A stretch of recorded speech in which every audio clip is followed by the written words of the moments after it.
Kita tengah proses sedut madu dia dah. Assalamualaikum warahmatullahi wabarakatuh. Alhamdulillah.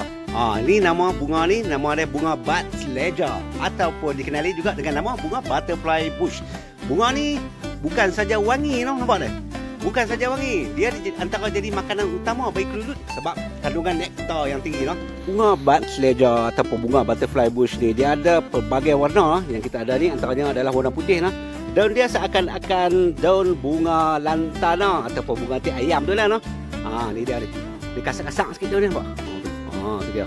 InsyaAllah kali ni kita nak cerita tentang kelulut utama kita . Ada kita tengok. Satu lagi antara bunga yang kita tanam untuk makanan kelulut ni . Ni bunga ni nama dia air mata pengantin. Bunga warna pink ni. Nampak contoh kita tanam dekat kelulut. Macam dekat sikit. Hak ni lok kelulut kita pakai pasu . Nampak? Hak ni kelulut utama . Kita buka jom pasu . Subhanallah. Tu dia madu tu, nampak tu.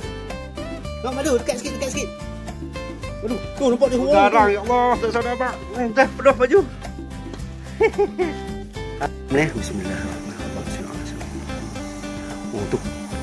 Tu kantong madu dah. Sedut masuk. Sikit. Ada.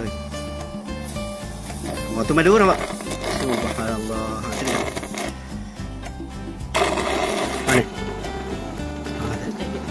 Mana ni? Pelan-pelan nanti dia tumpah.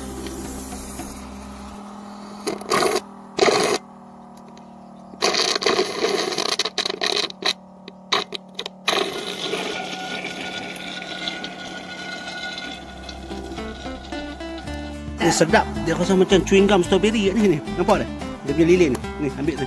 Kalau yang kuning dia ni pula, ada setengah orang kata type dia ataupun makanan anak dia ni, nampak tak ni? Ada setengah tempat depa jual untuk buat rawatan kolagen untuk rawatan kecantikan apa lagu tu dah. Cara tuai madu kelulut tak sama macam madu lebah. Madu kelulut dia duduk kantong-kantong macam ni, kita nak kena pilih satu kantong dia. Lepas tu sedut masuk dalam botol. Sikit lagu ni. Nampak tak? Alhamdulillah. Bolehlah tekat-tekat nak makan. Ni telur dia mana ni? Tu. Tu telur dia dah tu. Okeylah, sekadar tu dulu. Harap bermanfaat. Terima kasih banyak. Assalamualaikum warahmatullahi wabarakatuh.